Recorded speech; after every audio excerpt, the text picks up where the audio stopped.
جرم کسی نے بھی کیا ہو سزا تو ہونی چاہیے، ٹرائل یہاں ہو یا وہاں کیا فرق پڑتا ہے۔ فوجی عدالتوں میں سویلز کے ٹرائل کے خلاف اپیلوں پر سماعت کے دوران جسٹس جمال منتخیل کے ریمارکس۔ سول سوسائٹی کے وکیل فیصل صدیقی نے کہا ٹرائل میں زمین آسمان کا فرق ہے، ایک ٹرائل آزاد ہے، دوسرا ملٹری میں ہے۔ فیصل صدیقی نے دلائل مکمل کر لیے، وکیل عابد زبیری کے دلائل جاری، سماعت کل تک کے لیے ملتوی۔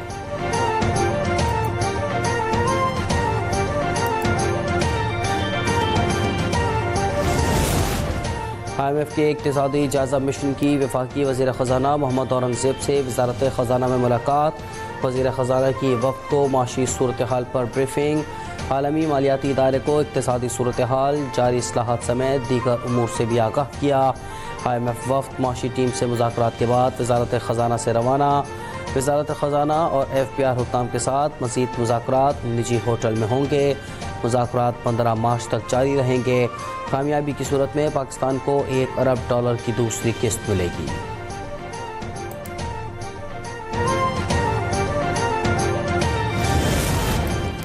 حکومت کا پہلا سال مکمل ہونے پر وفاقی کابینہ کا خصوصی اجلاس آج ہوگا، کارکردگی کا جائزہ لیا جائے گا۔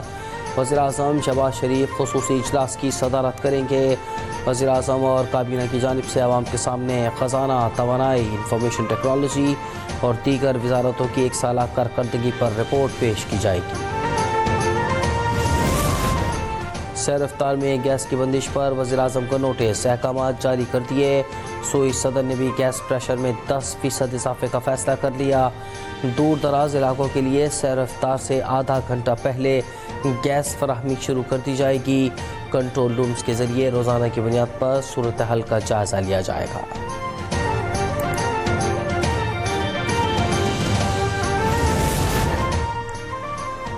وزیر اعلیٰ مریم نواز کی کاوش سے پنجاب میں برسوں پرانے مراکز صحت کی حالت اور عوام کی تقدیر بدل گئی۔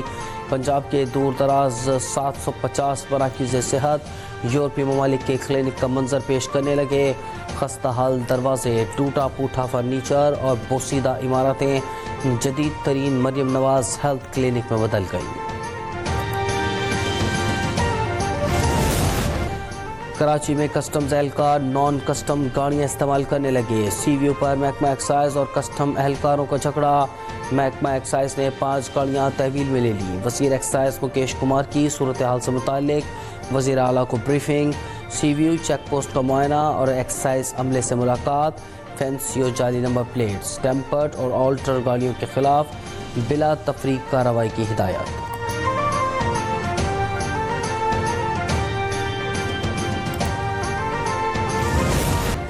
کراچی بورڈ بیسن میں شہری پر تشدد کیس میں اہم پیش رفت، ملزم شاہ زین مری اور متاثرہ شخص برکت سمرو کی صلح کا مبینہ راضی نامہ منظر عام پر آ گیا، جلد عدالت میں پیش کیا جائے گا۔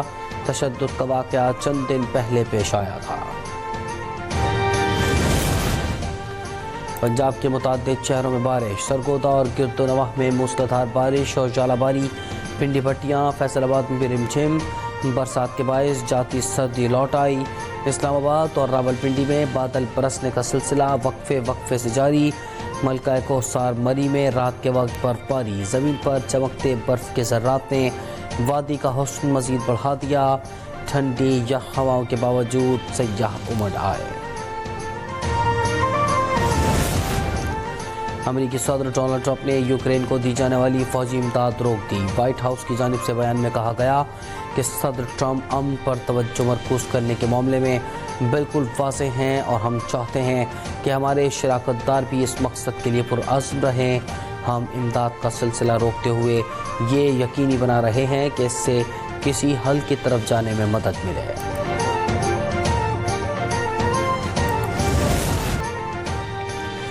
بولیویا میں ایک دن کے وقفے کے بعد ایک اور ہولناک بس حادثہ، جنوبی بولیویا میں ایک ہائی وے پر تیز رفتار ٹرک صبح سویرے مسافر بس سے ٹکرا گیا، بس کھائی میں جا گری۔ حادثے میں 31 افراد ہلاک، حادثے میں مرنے والوں میں مرد اور خواتین دونوں شامل ہیں، جبکہ 22 افراد زخمی ہوئے جنہیں اسپتال منتقل کر دیا گیا۔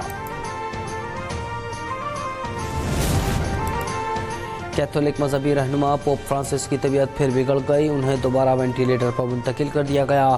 ترجمان ویٹیکن کے مطابق پوپ فرانسس کو سانس لینے میں شدید مشکلات درپیش ہیں۔ گزشتہ روز پوپ کو 2 مرتبہ سانس کی کمی کا سامنا رہا، جس کے سبب ان کو دوبارہ وینٹیلیٹر پر منتقل کر دیا گیا۔ ڈبل نمونیا میں مبتلا 88 سالہ پوپ فرانسس 14 فروری سے اٹلی کے اسپتال میں زیر علاج ہیں۔ بھارت کے وراٹ کوہلی نے ایک اور عالمی ریکارڈ اپنے نام کر لیا۔ بھارتی star better 300 one day international کھیلنے والے دنیا کے 20ویں اور بھارت کے 6ٹھے کرکٹر بن گئے۔ کوہلی ٹیسٹ، ون ڈے اور T20 تینوں طرز کی کرکٹ میں 100 سے زائد میچ کھیلنے والے دنیا کے پہلے کرکٹر بھی بن گئے۔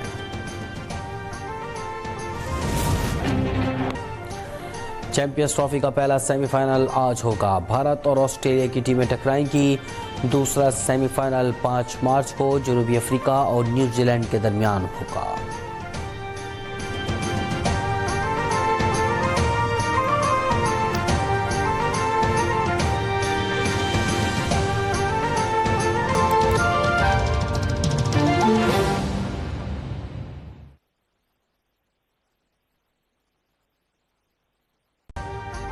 ابھی سبسکرائب کریں تاکہ کوئی خبر رہ نہ جائے۔